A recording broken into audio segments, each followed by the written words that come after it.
In my ongoing chamber music series, I will next be taking on another of Franz Schubert's great sprawling masterpieces, namely the E-flat major piano trio. It's a monster, a lovable monster, but a monster nonetheless. It'll probably take me a week to get the score prepared and lined up with the music, to say nothing of figuring out how the music actually works and determining how to put that into words. So I thought I'd take a little detour through this wonderful little gem, a concerto composed by Johann Sebastian Bach sometime around 1725. I earlier posted a video over another of Bach's violin concertos, and most of the things I had to say about that concerto also apply to this one. Rather than duplicating my narrative, I'll post a link to that earlier video in case you would like a 5-minute refresher on how concerto form worked during the first half of the 18th century before listening to this one.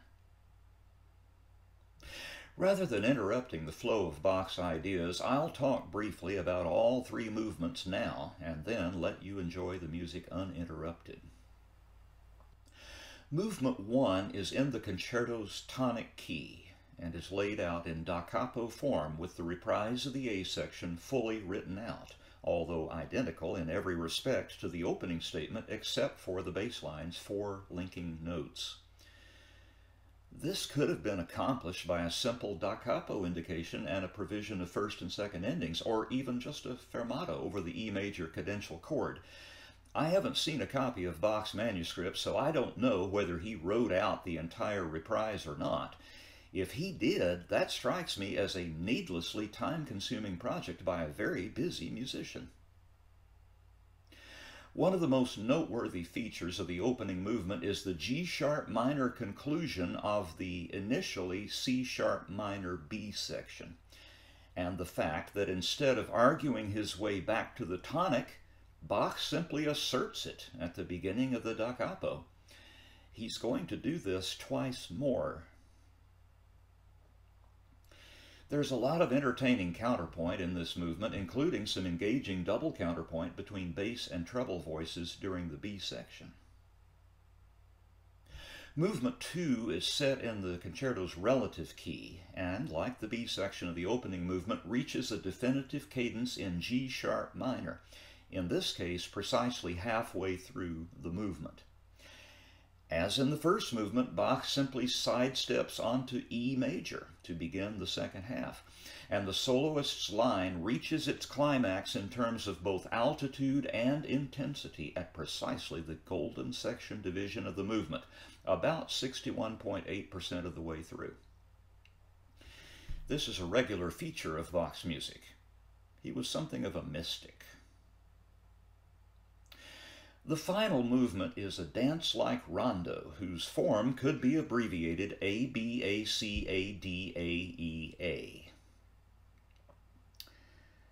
I once wrote that out on a whiteboard during a form and analysis class and asked my students what form it represents. These were third-year students, and I counted on at least a few of them recognizing it immediately. Instead, they all struck various "don't call on me" poses, and finally one student, after glaring at A-B-A-C-A-D-A-E-A for a while, asked, "A Bacchadea form?" That was so inventive I damn near gave him extra credit.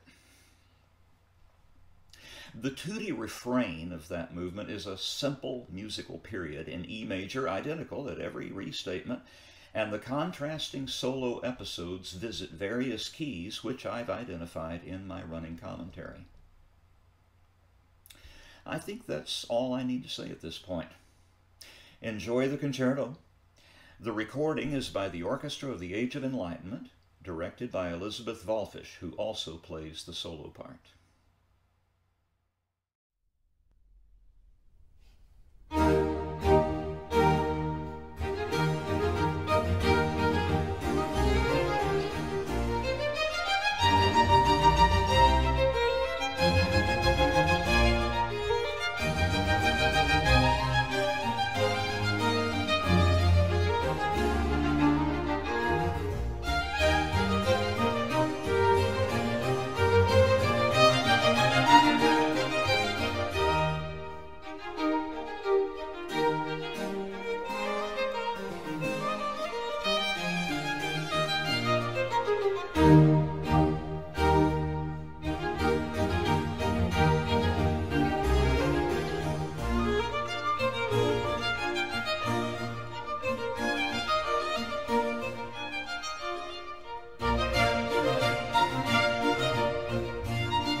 you.